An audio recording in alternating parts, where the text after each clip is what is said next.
Good afternoon, everyone. Uh, Thank you for joining us today.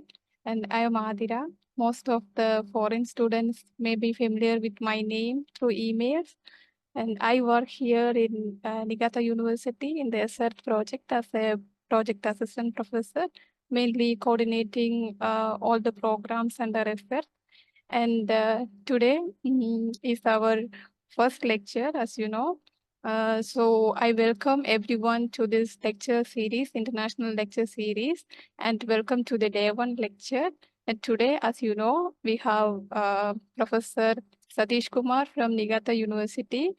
He is the main coordinator of this ESET project, and he will be giving a lecture, and he will introduce himself before moving to the lecture, and give you an introduction about the ESERT program, and then move to his lecture on carbon isotope geochemistry and its application. So I'm handing over to him. Sir, please. Yeah, thank you, Atira, and welcome everyone to the Earth program. And this is the first of a series of lectures we have arranged for you, and I hope everyone is audible to me. Is it, Atira? Can you? Yes. Okay. Okay, so let me first of all introduce myself, and later on about the project as well. And I'll start sharing the screen. Okay, PowerPoint.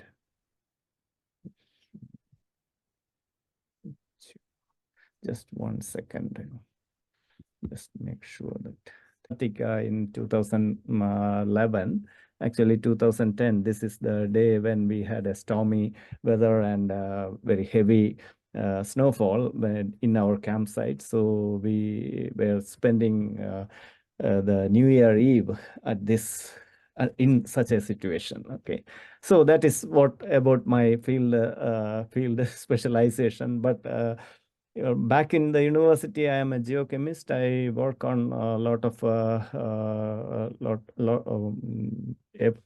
almost all aspects of geochemistry from a petrological point of view, like bulk rock isotopes and trace elements and those kind of things. So for geochemistry, we need samples. That is what I do in the field. Okay, so let me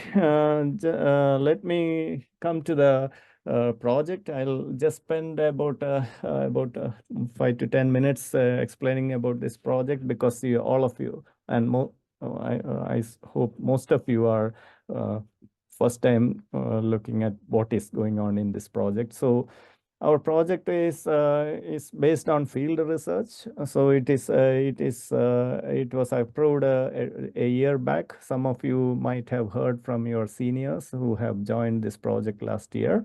So it's a project by the Ministry of Education from Japanese government, supports this kind of projects of internationalizing the Japanese universities, and also exchange programs between the universities from abroad and from different parts of the world. So in 2022, we got approved this project, and we are coordinating at the Faculty of Science and Graduate School of Science and Technology and Research Institute of Natural Hazards and Disaster Recovery, and Sado Island Center for Ecological Sustainability. Four of our institutions are coordinating this project at Niigata University. So a brief outline of this. I'm sorry that this figure is a little bit blurred, but you can catch the main point. What our purpose of this project is to bring together students. As you may see in this lecture, you can see that there are many students from many parts of the world, especially from India. There are the partner institutions for this project are 5. We have IIT Roorkee in the north, in Roorkee, and IIT Kanpur, and Indian Institute of Science in Bangalore, and then Cochin University of Science and Technology and Indian Institute of Space Science and Technology in down south in Trivandrum in Kerala. So, and along with in 5 Indian institutions, we also have included University of Peradeniya, which is the top university in Sri Lanka, and then and then we have 3 universities in Australia. One is Macquarie University and University of Wollongong and Curtin University. And there were some difficulties in moving ahead with the Curtin University, which we are now sorting them out. And so most probably we will have students from Curtin University from this academic year as well. So that is the purpose of the main purpose of this project is to take students to the field, to the outside, our Japanese students to outside outside Japan, like in India or in Australia or in Sri Lanka, to understand what are the on-site situation going on, what are the problems related to environment, to the mining sector or environmental protection and those kind of things, and then take the students from there to come to Japan and learn what we are doing here, and what is the, for example, what is the tectonic influence of tectonics and natural hazards we are prone to a lot of natural hazards. So how do we manage here?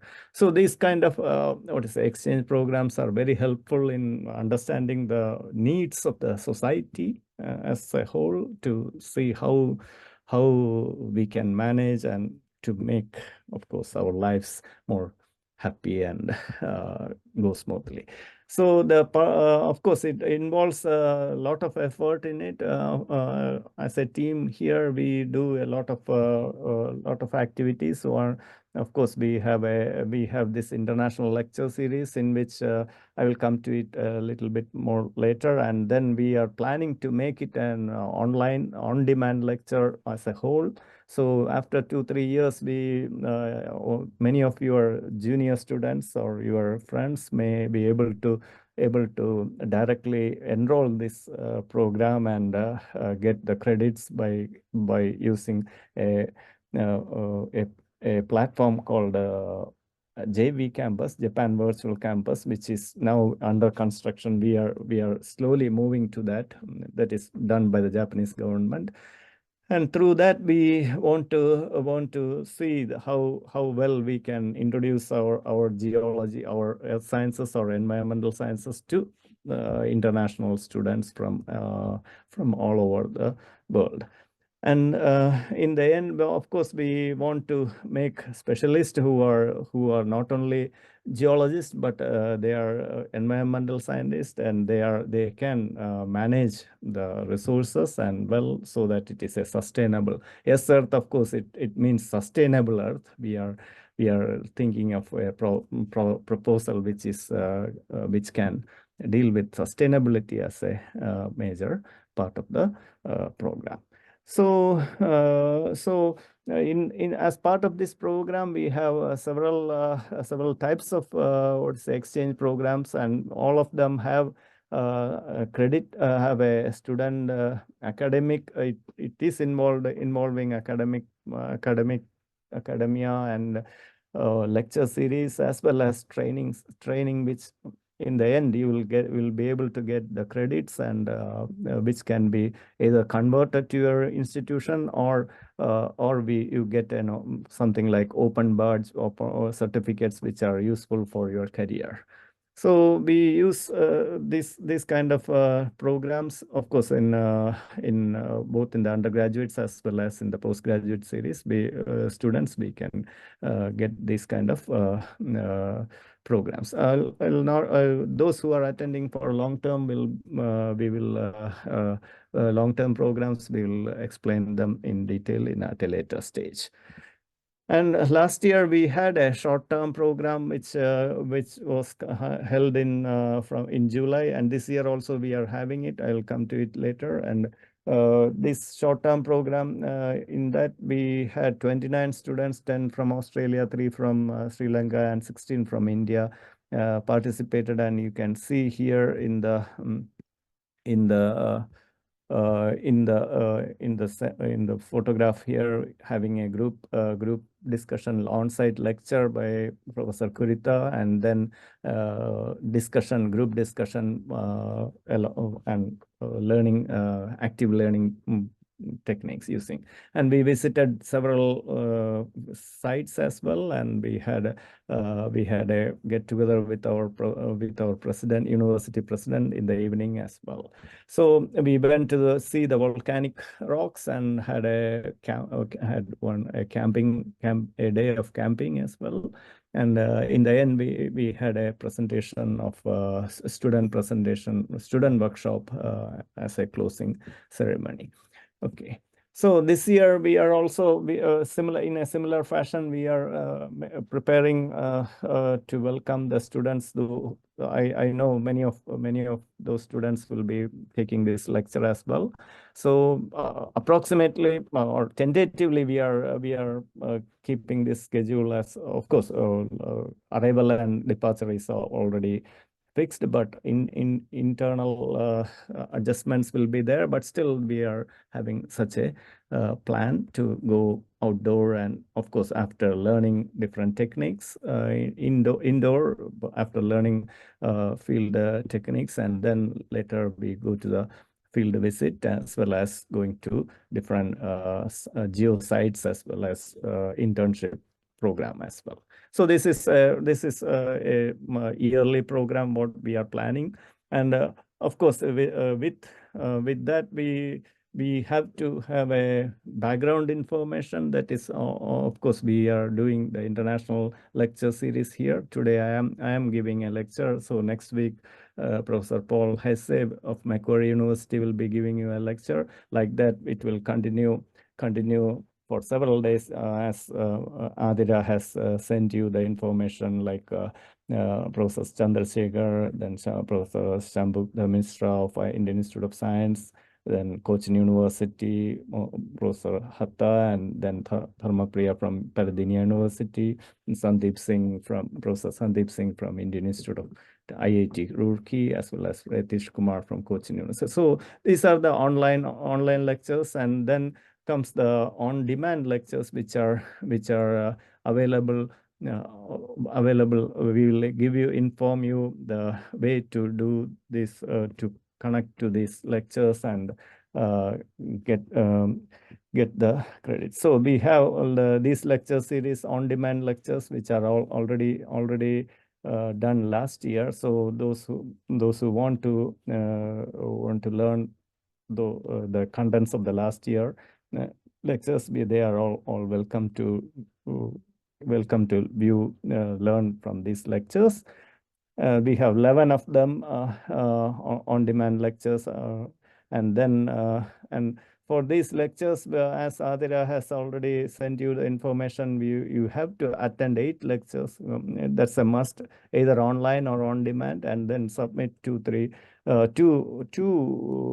full reports. That is about 2-3 pages after hearing the lectures.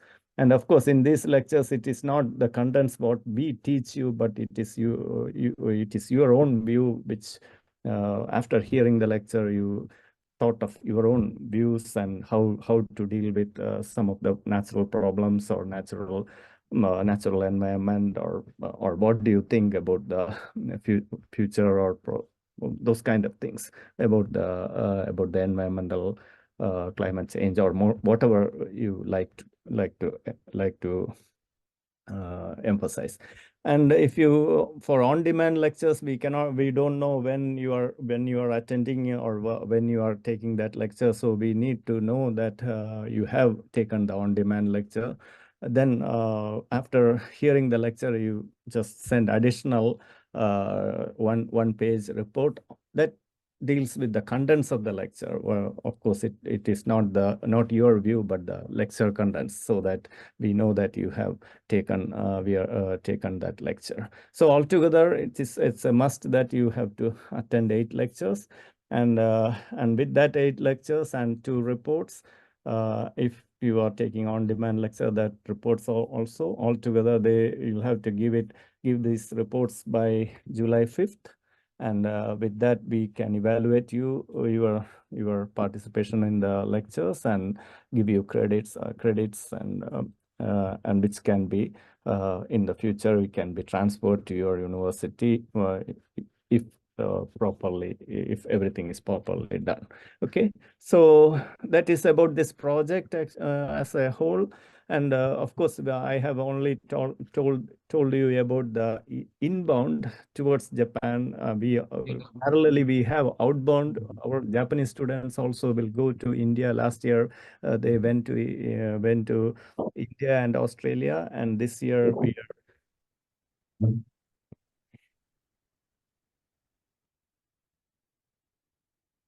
So this year we are also planning such kind of outbound programs as well. That once when it is ready, they are from if you are attending this lecture from abroad, then there is a possibility that some of the Japanese students come to your place. At that time, you can have an interaction between our students and you.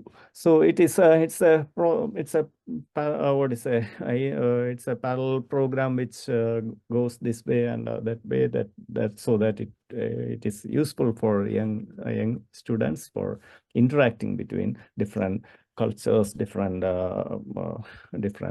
way, what is food habits, everything is new, which you can enjoy it. So with that, I will move on to my lecture. So, okay, I suppose you have you can hear me and view my lecture PPT. So I'll be talking about carbon isotope geochemistry, but I'll just first of all I'll say something about the isotope geochemistry in the beginning, and then move on to the carbon isotopes. Okay. So I'm not sure about your background. All of you are of course I know that all of you are from the science most of you, at least most of you, are from the science background. So I will start my lecture on some basic things. Of course, these are for the school students, but still I hope you remember these things. That is very, very clear that you have that atomic number and isotopes. What does it mean, isotopes? Okay, so that this is everyone knows. And what is the mass number? Mass number is, for example, for lead, we have the atomic mass number is of mass 207.217, and there it is calculated by the abundance of each isotope with its mass number. Okay. So like that, we deal with the different kinds of isotopes. In this lead is used for dating the rocks, or uranium lead method for understanding the age of a rock. But today I am dealing with mostly on carbon, on stable isotopes. As you know, there are so many isotopes for every element. We have a lot of most of the elements have several isotopes, and this is a plot which shows that number of protons versus number of neutrons, and for each element the x-axis is the elemental element, and y-axis becomes the number of neutrons, and that will give you the number of different isotopes for each element. Okay.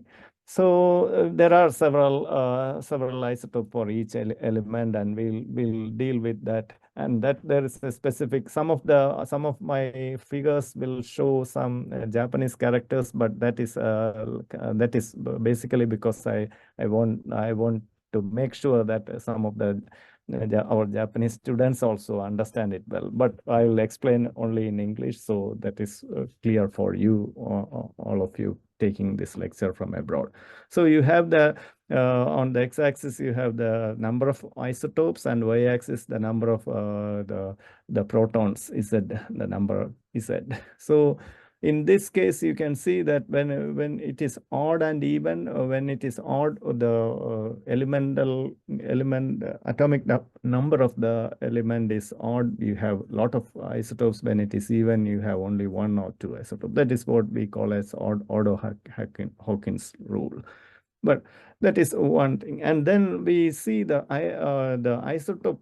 How do this helps us in understanding the Earth process? So we like to know about the fractionation process, which is what we call it as a distribution of isotopes in natural materials. So the different types of isotopes will be distributed in different materials in a different way, and that is controlled by the energy of the atoms, which are mostly vibrational, and when it crosses a threshold energy, it will start moving to a different state. That is what we call as isotope exchange reactions, or by kinetic processes.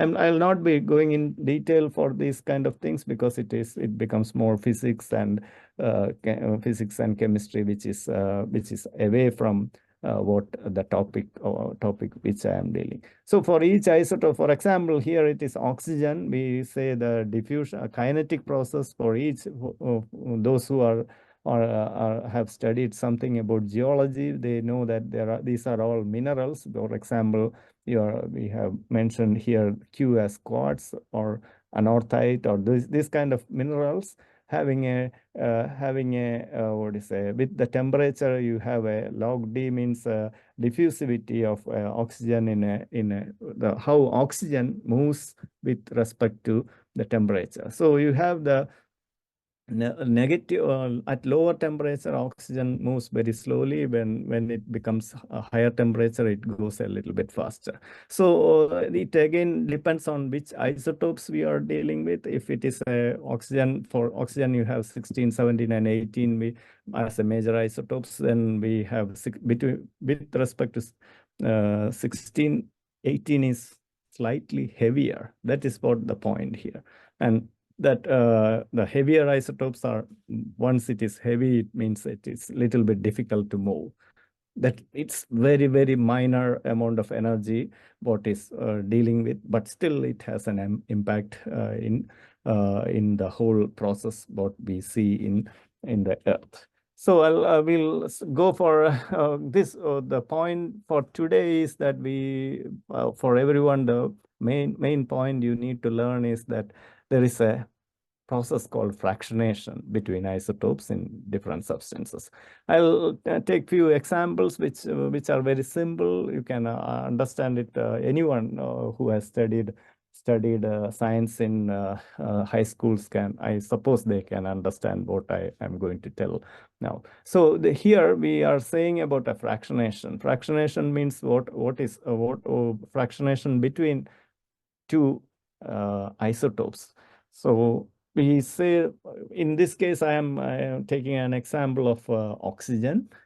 You can see here the equation here is calcium carbonate. This is a shell that is formed from the seawater. Okay, so you know that there are many animals which have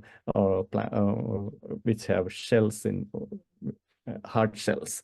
So when a shell is forming, calcium carbonate is precipitated, and that calcium carbonate and seawater, this is just given as a pure seawater, and between these two there is a equilibrium. Equilibrium means there are two isotopes of oxygen, major isotopes 16 and 18, and both 16 and 18 are inside in water and also in calcium carbonate, and between them there is a equilibrium, and that equilibrium we call we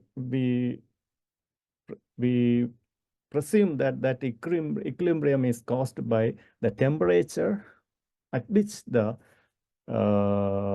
shell is forming. For example, at 25 degrees, if the shell is forming, we have the calcium carbonate oxygen 18:16 ratio and water 18:16 ratio, and this total ratio will be almost equal to 1. Why? Because it's very small amount. So it's 1.031. But that 0.031 means it is not same. Okay. So there is a fractionation. This is the number what we say as a fractionation, and it is depending on the temperature at which it forms. So this calcium carbonate oxygen isotope has been widely used for understanding the environmental changes in the past by using foraminiferous or radiolarians or other small shells, and which gives you a temperature at which it forms. If you say that, of course, depending on the different species, it changes, but if you select same species and do the isotope analysis and get the oxygen isotope ratios, then you can go back to the to understand what is the temperature at which it has formed. So with another example, I'll go to it's more easy for you to understand. When water evaporates, for example, seawater evaporates and making water vapor. So when seawater evaporates, there is again isotope fractionation between 18 and 16. The water in the sea and the water vapor in the atmosphere have different isotope ratios. So what will happen? That is more easier. Of course, I am not going to explain much about the diagram in the right side. These are experiments which have been conducted indoor to understand the fractionation. But if you look at this process, it's very simple. Everyone knows that water evaporates from the sea, and the seawater is having a number. Of course, I will come to this delta notation and this number at a later stage. And when it evaporates, it comes to the cloud. Of course, the water vapor gets accumulated in the cloud and then falls down as a precipitation or rain. And when this seawater evaporates and goes to the cloud and precipitate, there is a fractionation. For example, here the evaporation process will lead to a cloud which has a water with a isotope number, or if you say -13. And then when in the cloud, the condensation process is occurring at a very low temperature. At that temperature, the fractionation becomes different between the remaining part of the water in the cloud and the water that falls down as a rain. So you have a number here as -3. So remember that the seawater has 0. Seawater was 0 and cloud is having -13, and the rainwater very near to the coast is having -3. Here itself you can find the difference. And what happens, what is interesting here is that the cloud will retain some, the 100% of the water vapor will not fall as a rain, and that part of the water vapor is being carried to a inland. When it goes to the inland, already the remaining water has a different number, and that remaining water, when it falls down as rain or snow, you have -5 here, and then again the remaining part goes to inner land. So like this, if the process continues like that, when, for example, if we have, I'll come to that diagram at a later stage in my lecture. If you look at the ice core in Antarctica or in Greenland or North Pole or South Pole, you have glaciers. And these glaciers have very low oxygen isotope values. And these low isotope values are not only -17, it will go to -20, 30, or 40.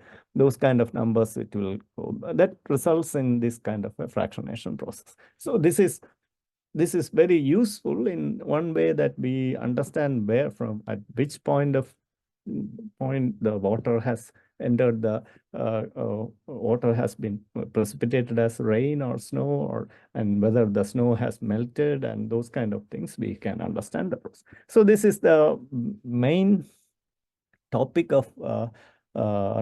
which we are going to deal in my lecture today. So the fractionation. So if you look at this diagram, you have, of course, I am jumping to a different topic, but still you can see that the oxygen isotope here, you can see that on the x-axis you have the seawater is 0, and when it goes towards poles, the water will follow this trend, and we call this as a meteoric water line based on oxygen isotope and hydrogen isotope, delta deuterium. It's a hydrogen isotopes. So it follows a trend which is very, very peculiar and which is very, very strictly followed by the rules of physics. So it doesn't deviate. Okay, so that way we have a very, very strong tool to understand the different processes which are going on in the Earth's surface by using oxygen or water, or hydrogen or carbon, nitrogen. The lighter the elements, the more the number, bigger the number. You can see here the delta 18 to 16 ratio. The number is something like 0 to -40, but 1 to 2 here is 0 to 300. This is what which helps when the lighter element, with the lighter elements, we use this as a tool for understanding different processes in the surface. Okay.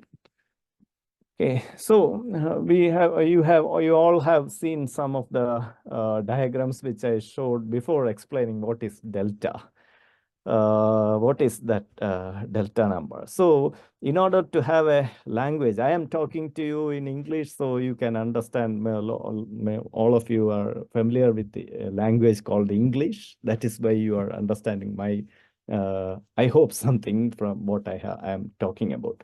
So in order to understand a number, what I say that the water is having such a number, then if someone else from India or someone else from Australia says that, what is that meaning of that number? That I have to explain it every time. So to avoid that, around the world or across the world, across the globe, everyone uses the same language. That is what the language, what we use in isotopes is delta. That delta means everyone knows that this delta is relating to some, what is a standard alphabet, what we call it as a standard.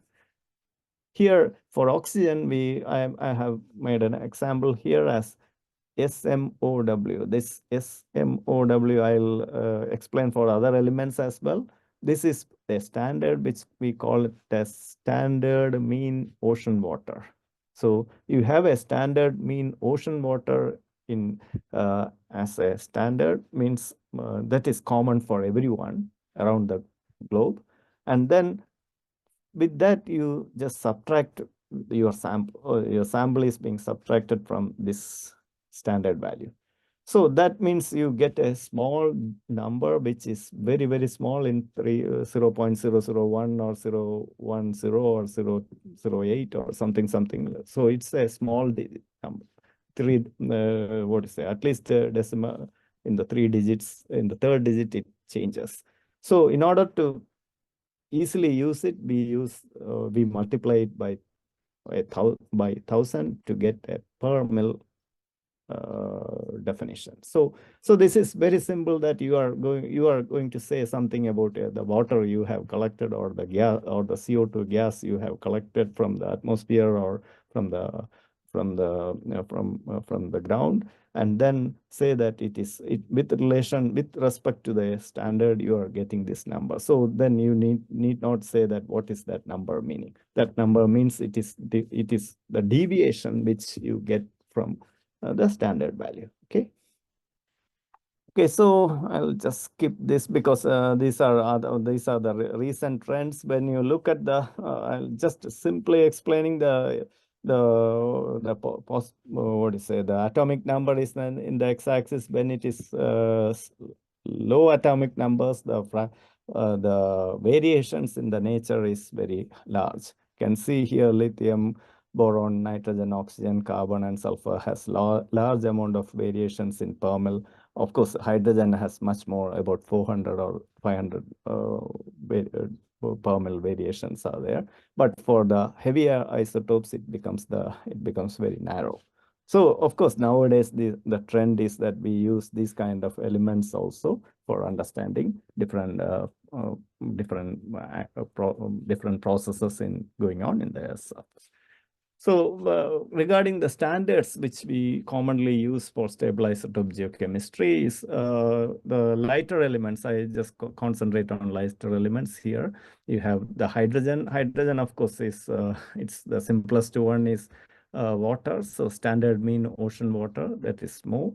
Hydrogen and oxygen are being expressed in terms of standard mean ocean water. And then carbon is expressed in terms of a belemnite sample. Belemnite is a how can I say, that's a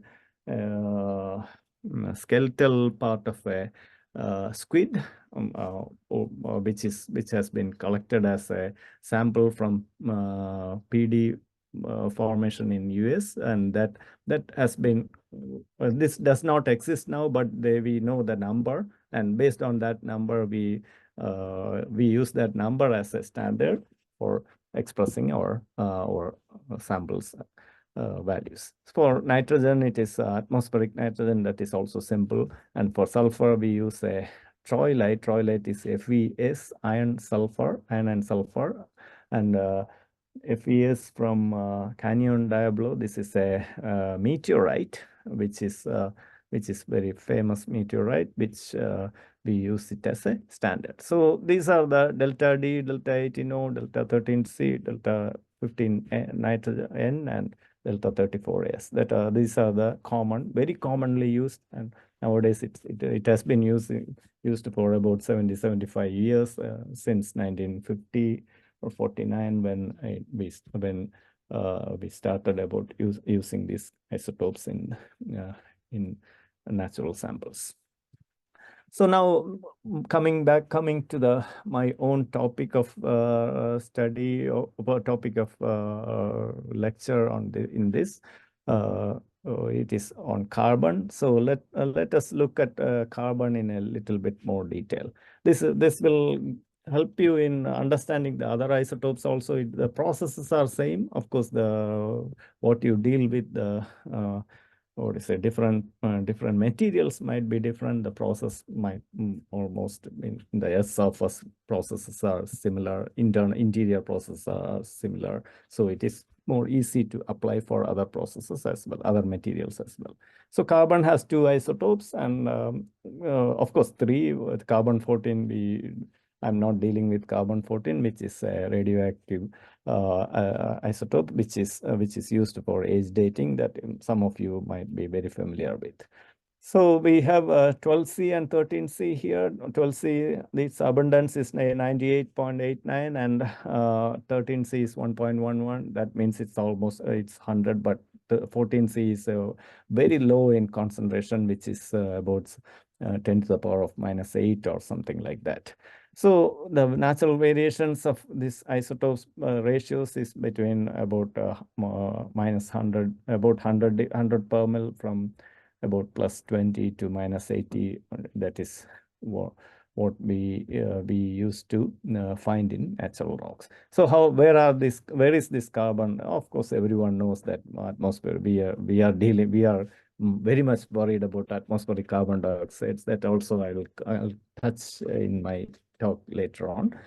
And of course, CO2 or CH4 or other gases in the atmosphere. Dissolved carbon dioxide in oceans, it's a very major reservoir. Why? Because that is from where the carbon is being stored in ocean water, as well as shells or corals and those kind of things. And then comes the organic matter. When you look around your place, you have a lot of organic material in our body as well. We have a lot of carbon in ourselves, and the biological world. And this organic material, of course, it becomes graphite or at a particular temperature, pressure conditions. And then if it is much more deeper in some situations, we get diamond. Of course, everyone knows that what is the significance of diamond. And then we have possible carbon in core as well as iron carbide. Because everyone, all of you know that we have a iron nickel alloy in the Earth's core, and it is supposed to have the core is supposed to have some percentage, some amount of carbon, which we think that they are in the form of iron carbide. Of course, there are a lot of minerals and melt or magma which contain carbon dioxide as or methane and other things. Okay, so then if you what okay, so if you look at this, what is the general carbon cycle in terms of isotopes? This is a little bit old version of old photo figure which was reported in 2001, but it doesn't change after 10, 20 years or 30 years or 50 years. The carbon cycle is not going to change as far as we have the plate tectonics going on in the Earth. So we have the mantle carbon. We suppose that the mantle carbon is having an isotope value of around -5 per mil here. And that carbon is almost similar to the atmospheric carbon, because that's where atmosphere has formed. When it formed, it is formed with interacting with the magmatism as well as the gases produced from the volcanic eruptions. And from there, the oceans formed, and biological activity caused a lot of fractionation, biosynthesis. This fractionation is quite strong.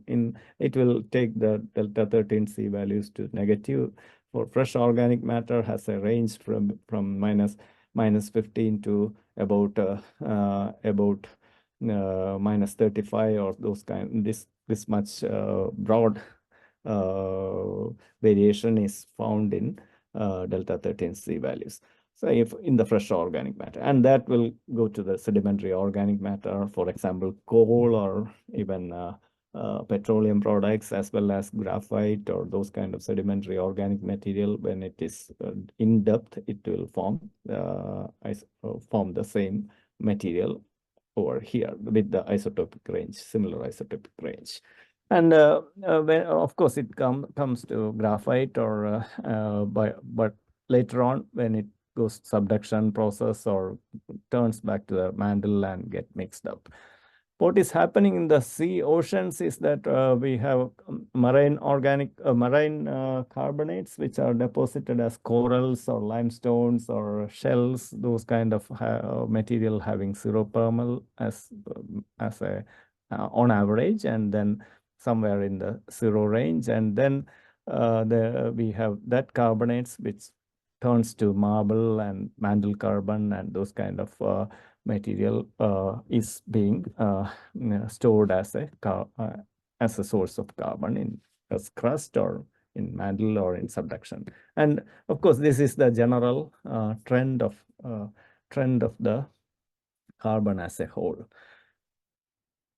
So for that, of course, I'll just skip a little bit here because I'm running out of time. So this is just the standards what we use for isotope analysis, but that is that you can refer to any material, any textbook it is written. So how do we say that our values are correct, or you are expressing isotope by what you have analyzed is correct or not? I'll do. This is also I have already seen. So let us see that what is happening in photosynthesis. When you look at the photosynthesis process, of course, you can see that leaves are catching the CO2 from the atmosphere, and they are fixing it as cellulose in the plants. So in the cellulose, of course, we have the carbon, which is either in C3 plants, which fix in the ribulose biphosphate carboxylation. That is the process which goes on in the photosynthesis, and they fix. Here you have 2 carbon in this molecule, and this carbon, when they transfer this carbon from the atmospheric CO2 to cellulose, then what happens is that they try to select the lighter carbon, that is 12C more.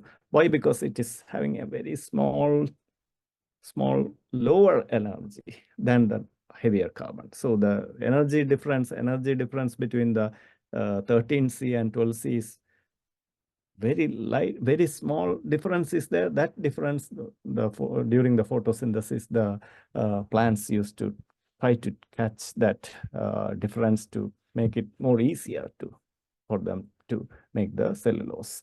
So this is for C3 plants where you have two molecules of like this, and when it comes to C4 plants, there you have a carbon which is four carbons are there. So there is a difference between C3 and C4 plants. For example, this one, C4 plants are, I am not a biologist as such, but still I can say that when you look at the bigger trees, the leaves of the bigger trees are having, they take more lighter carbon than grass or paddy or wheat or those kind of leaves which are just they are different type of plants. So between the different processes, even photosynthesis also, we have a difference in the uptake of carbon isotopes, and that is of course useful for us to understand the process as well. So you can see here there is a difference in isotopes between even for algae and bacterial components as well. So these, by each and every process which are going surrounding us, or just besides us, you can see the plants are growing, the algae is consuming carbon, and those kind of processes always consume carbon dioxide, and they fix it, but the isotope values are different. I'm not going to tell much in detail, but why? Because I cannot explain. I'm very poor in biology, but still it is a very good process that we can easily understand that the difference is caused by the process through which the carbon is fixed. Okay, so if you look at the isotopes here, you can see C3 plants are having very low isotope values, -25 to 30. C4 plants, in comparison, you can see that 10 to 15 isotopes. So between C3 and C4, you have such a big difference. So when you look at the carbon isotopes in a sediment, where the plant remains are being deposited from a different source, we can easily understand that that such kind of difference always occur. So that is a very useful way of understanding the processes in isotope values. For example, if you see, this is an interesting example. Why? Because when you look at the animals and their diets, actually, what they eat, and what, for example, you have a grasshopper eating wheat leaves, and you have a shrimp or a pork which is having a different they are eating a different material, housefly, which or what you can see here, some different types of snail, or different types of animals which are having different eating different biological leaves or plants or something. You can see that their isotopes are different. So it's very useful. Even nowadays, these isotopes are very much used in medicinal purpose. For example, we use 12C as a tracer to see whether the medicine what you drink is or eat is really reaching the place where it is necessary to act. For example, if it is a cancer, then whether what we use the medicine which are taken for it is reaching the place where it is where it has to work. So that kind of application is also nowadays being used for these isotopes.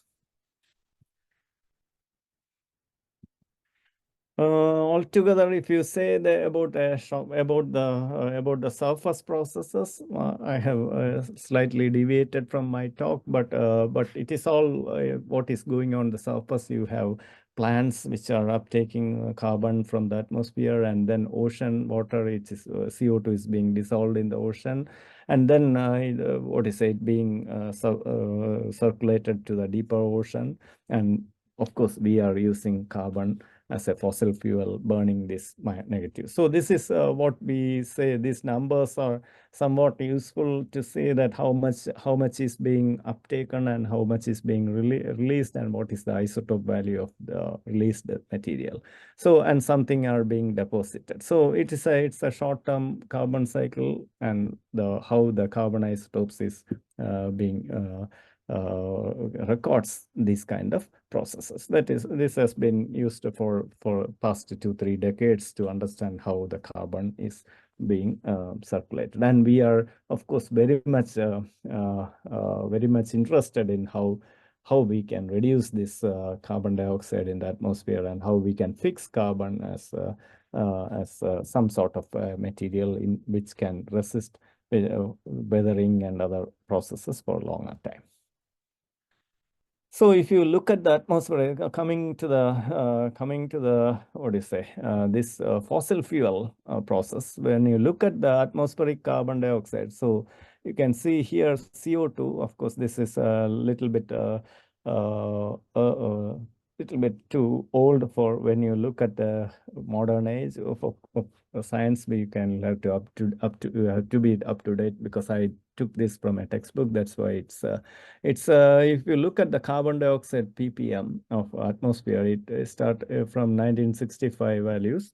It started from 320 ppm, and now it's above 400. Of course, it is at 2010, it was 380 ppm. So it's go on increasing. Of course, this variation is between summer and winter, when there is a what is a productivity of organic productivity is higher when in summer and lower in winter. That is the what is a zigzag one here. And of course, methane in ppm is also, it's very small number, 1.4. These are greenhouse gases. That's why they are compared, and this is used for comparison. So it's very clear that it's the carbon dioxide content is increasing. So what happens to isotopes? You can see here, this is a very much more longer period, from 1,000 years to till 2,000 years. 2000 here it should be 2000, sorry for that. So if you look at this look at the longer term, you have the CO2, which is having an atmospheric CO2 delta 13C values from were constant until about 1800s. Why? Because we have the industrial revolution starting at 1800s. And once the industrial revolution started, people or human started using coal. We need power for energy and then afterwards we started using other petroleum products, and that caused the isotopes to reduce up to, now it is about -7, almost -8 per mil. So you can see that these constant values have been have decreased like this. Why? Because as you know, the organic material have negative values, and that negative values we are burning by using a car. We use how can I say, we use for industries, we use a lot of petroleum products, and that petroleum products is giving this value. So it's very, very easy to understand that we can trace this using delta 13C values. And even within an year, within a month, day-to-day diurnal variations, everything can be traced if you clearly analyze the time effect of the isotope variations. Here, this is the seasonal variation, summer and winter. You can see when the biological productivity is higher, the values are different, are being higher, and then when it is low, it becomes lower. So it's very clear that you can trace this using carbon isotopes. Okay. And some of the other examples what we use in the natural processes is to understand what is going on in the ocean. So we look at we do sampling. Some of the researchers use sampling of seawater with depth and this is in kilometers actually. So you have a 5-kilometer depth, 5,000-meter depth ocean, which is being sampled, and then look at the isotopes across. What is that with the depth, how it changes. So these kind of studies have been very useful for understanding what is the circulation of CO2 and circulation of carbon in the surface processes. Okay, so I'll not be explaining in very detail on these kind of things, but what we get from the information from core samples or water samples, all are useful for understanding the delta 13C. By measuring delta 13C values, we can understand how the carbon is being circulated, how the carbon is being used for different process, and how it is stored and where it is moving. Okay. Okay, so these are the changes, which of course is somewhat repeating similar kind of diagrams, which dealt with the CO2, the volume of CO2 in the atmosphere, and delta 13C in the atmosphere in California, or even in different places in the places, and from place to place it slightly varies, but it can be traced easily with the delta 13C by isotope measurements. It's same what you have seen just before. You can see it is comparing with the CO2 volume of the atmosphere. This in ppm, and a carbon isotopic concentration of this carbon isotopic values for CO2. This as I have explained before. So we can see that with the increase in CO2 content in the atmosphere, we have a decrease in delta 13C, which is 100% clearly showing that we are using too much of, what to say, petroleum products or lighter carbon to burn and produce CO2. So it's very clear, and it is every one of you all know the process as well. So I think I do not have enough time to explain in much more detail about other processes which are relating to other gases of carbon. But here one of these is how do we understand the past? In a longer run, how do we understand the geological past? How and what is the use of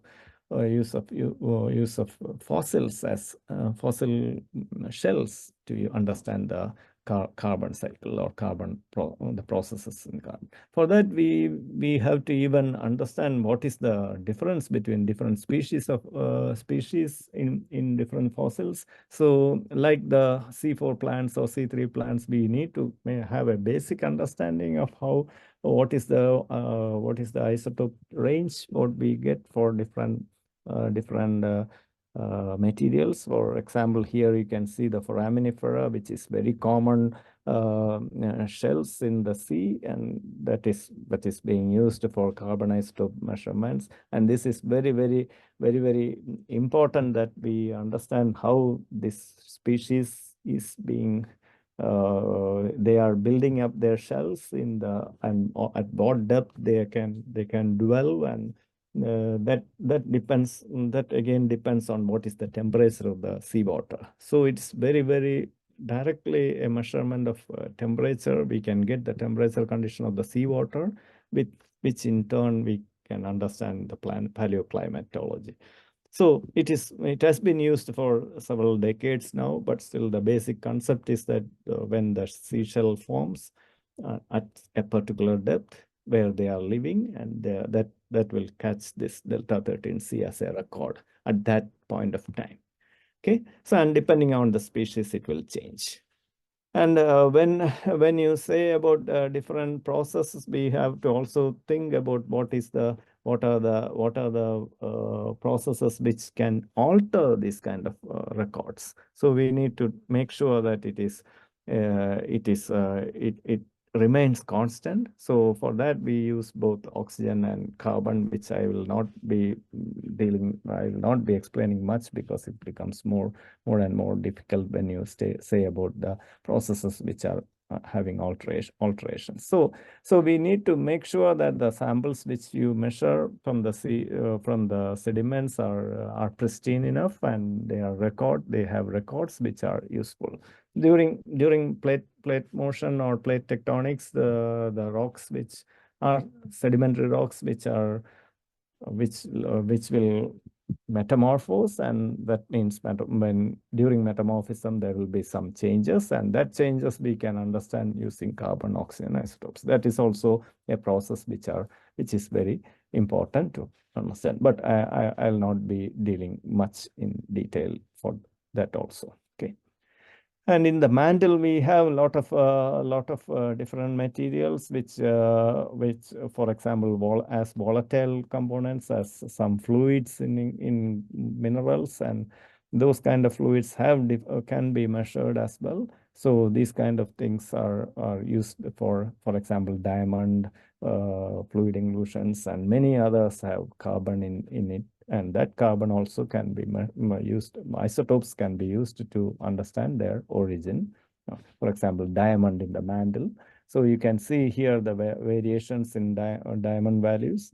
So in the mantle, those samples which are directly coming from the mantle has about a peak of around -5 per mil here. And whereas those which are recycled during the plate tectonic activities, they usually have a negative value, which means that they are coming from a organic source, and this is directly from the mantle. So these kind of isotope traces can be used for understanding the long-term and large-scale isotope carbon cycle inside the Earth. Okay. This also I will.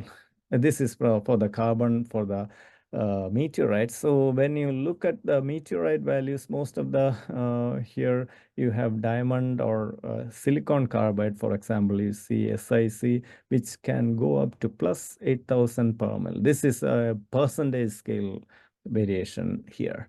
You can see that these are very, very important, because they are there. We try to understand extraterrestrial carbon or extraterrestrial life, or extraterrestrial, how the carbon is being carbon has evolved to a life organisms in the future in Earth. But when we look at the materials in meteorites, we get different types of organic materials, different types of what to say carbon compounds which are not very common in Earth. So for example, silicon carbide is not naturally occurring material in the Earth, but they are found very commonly in meteorites. So these have a very different values which is not seen in Earth. So these kind of processes also are being studied by using carbon isotopes. Okay. With the time, as a geologist, we always think about the time variation. So we need to understand what is the time span we are dealing with. So if you look at the fossil shell values of delta 13C, this is equivalent to the carbon. It should be compared with the carbon cycle in the Earth, as well as the environmental changes, for example, global warming or global cooling, or those kind of glaciation times, and those kind of activities can cause this kind of variation. So for example, you can see here, of course, those who are familiar with this 300 million years old, means we have the Carboniferous here. So what has happened in carbon? If you look at the carbon isotope variation through time. In Carboniferous, why we are calling it as Carboniferous? Because we have lot of coal beds in carbon. That's why the name comes Carboniferous. So the carbon, that means what happened in Carboniferous is that we have lot of plants or trees developed in the lands, and that especially in marshy areas, which got trapped in as sedimentary layers of carbon. That is where we mine coal in many parts of the world. So if you look at the carbon isotope ratio, average carbon isotope ratio of Carboniferous, it is almost having the highest value in the whole history of the Earth. Okay, you can see that this is the highest point here on average. Of course, you have very rare higher values, but on average, you can see that this is in Carboniferous, the carbon isotopes reached carbonate carbon reached +4. Why? Because we have a lot of trees which capture carbon, and the carbon which is being captured in the trees are having negative values, and that negative values didn't return back to the atmosphere. Why? Because they got trapped as coal beds. Okay, so with the coal beds having that carbon trapped as sequestered in sediments, you have the higher. For a long time, it remains higher, and of course, slowly it goes recycling as well. And of course, we are using those coal and so quickly, not naturally, to return it back to the atmosphere, but that is not the way to do it. It's a natural process so we can trace the using such kind of isotopic values of the sediment of the materials, which are these are all fossil shells. That means in the very old fossil shells, we get these values to understand how the carbon is being recycled, or carbon is being utilized for understanding. Carbon isotopes is being utilized for understanding the carbon cycle as a whole. Okay, so that is almost I have almost done with the carbon isotopes. So I think I will have to stop because we do not have enough time to. I thought of saying something about the oxygen as well, but I think it is the processes which I have mentioned in carbon itself is very, very informative for you to understand. Similar processes can happen in oxygen as well as sulfur or nitrogen or any other element which can be used as a tracer for understanding the Earth's process. So for oxygen, I am not going into much detail. I'm not going to speak out much today. So I'll just go to the final few slides, which are just skip for the time being. Oxygen is, I'm not going to, because it is too much, the explanations are too detailed to understand. There's more on geological process. So with that, I think I will finish off my lecture, and I will appreciate if there are some questions, but I think you can put up in the chat so that I can answer, so that it will not disturb others. So the general conclusion is that what we study from our geology lectures, we go out in the field and collect some samples or collect some materials and come back to our lab and to our place where we work and do some analysis and get the data. And these kind of process which what you see in the field or outside is very, very important that you take back to your institution or where you work, and then we try to understand by tracing some sort of elements, some sort of isotopes, some sort of processes which are very useful for understanding our environment. Okay, so that I think that is it. So I will wait for few 10-15 minutes. I have enough 10-15 minutes to answer any sort of questions which you may have doubts about carbon isotopes.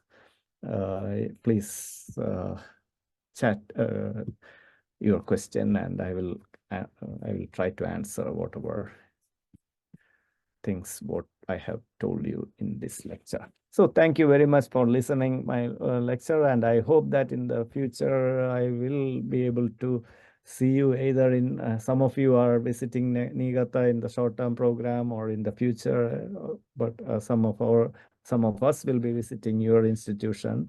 So I hope I can meet some of you. Okay, most of you, I think. Any questions are most welcome, but I appreciate if you can just put it in the chat box. Thank you.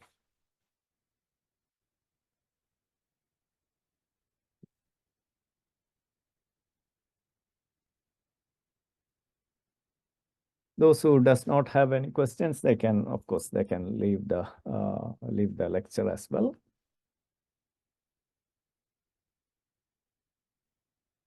And make sure that next week we have a lecture from Professor Paul Hesse, and he will be talking more about quaternary geology or different environmental aspects.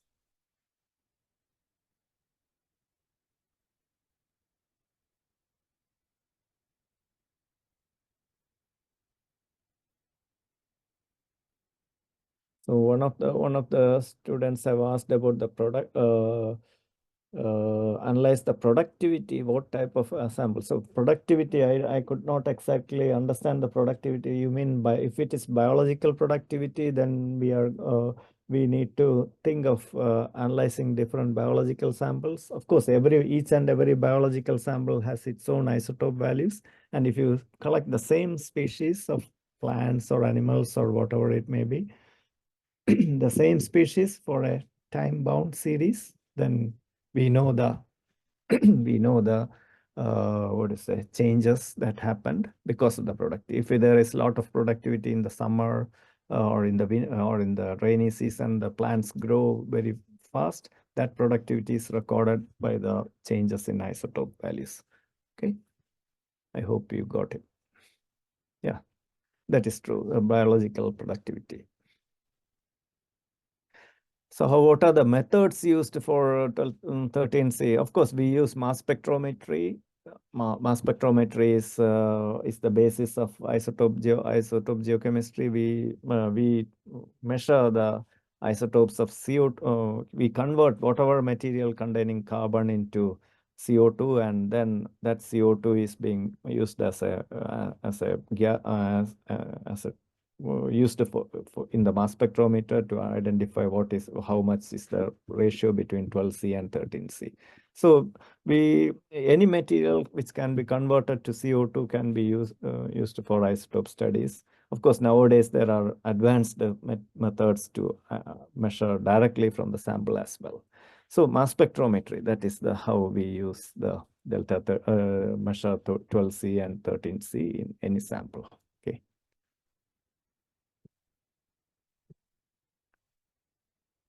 Okay, any other questions?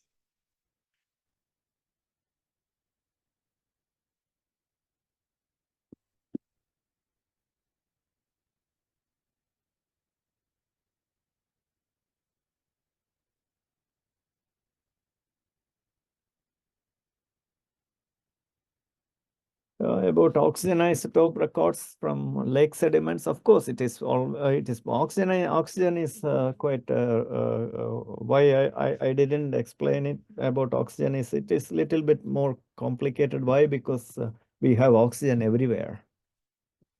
We have oxygen in the atmosphere, we have oxygen in water, we have oxygen in any material around you. So we need to consider what material you are going to measure oxygen isotope. For example, your question is about lake sediments. Definitely, lake sediments have sedimentary material. What is the material of your interest?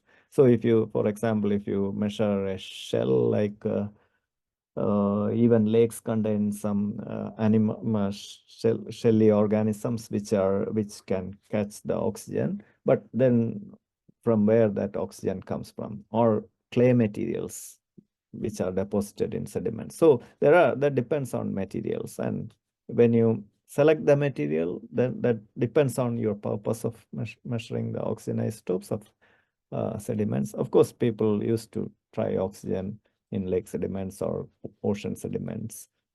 We find the source of the sediments. I hope I have somewhat answered, but it is may not be clear enough, but we can discuss on it. Yeah, thank you.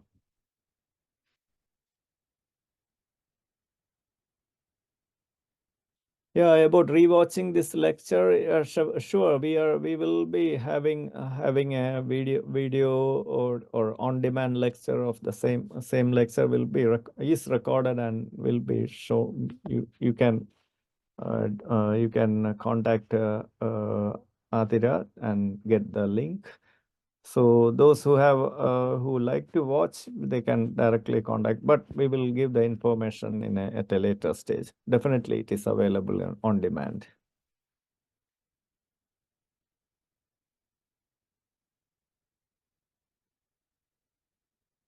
So second question is, how do isotope signatures in subduction zone rocks reveal information about evolution of the? Yeah, surely. I didn't explain much about the isotope, the use of isotopes in crustal evolution, because it's more petrological studies. Of course, we have, for example, if you look at the oxygen isotopes of zircon, that mineral which is very, very useful for determining the age of the continental crust, and for example, granite, or these zircons record these magmatic processes, the processes which records the oxygen isotope value, whether the water is involved, how much magma has been mixed with the sedimentary rocks, and what are the processes in continental crust. So these days, the technology has very much improved, and so we are able to measure in micrometer scale analysis in minerals, and we understand the mineral oxygen isotopes to understand what was the original source of this oxygen, and like that. Of course, depending on the purpose, we can use isotopes in understanding continental crustal evolution. Okay. Yeah, there is a question about the specific methodology of solid sample preparation for each isotope analysis. Of course, each of the isotope is the methodology for measuring each isotope is different. The preparation technique is different. For example, I have told about carbon. Carbon, we using a gas source mass spectrometer, we usually use it as a CO2 gas. For sulfur, there is, for example, sulfur can be measured either as sulfur dioxide or sulfur fluor, SF6. That's another gas which because fluorine does not have different, fluorine has only one isotope, so we use SF6 to understand carbon, sulfur isotope. So like that, each element has its own way of preparing samples. For example, strontium or neodymium, they are used by using wet chemistry, column chemistry, and separate the element as such and use in thermal ionization mass spectrometer. That is a different machine, but the basic concept is same. You ionize the element which you want to understand the isotopes, and then use a mass spectrometer and measure the proportional ratio. So for each element, the preparation technique is different. Any element can be measured, but the preparation technique is different. Yeah.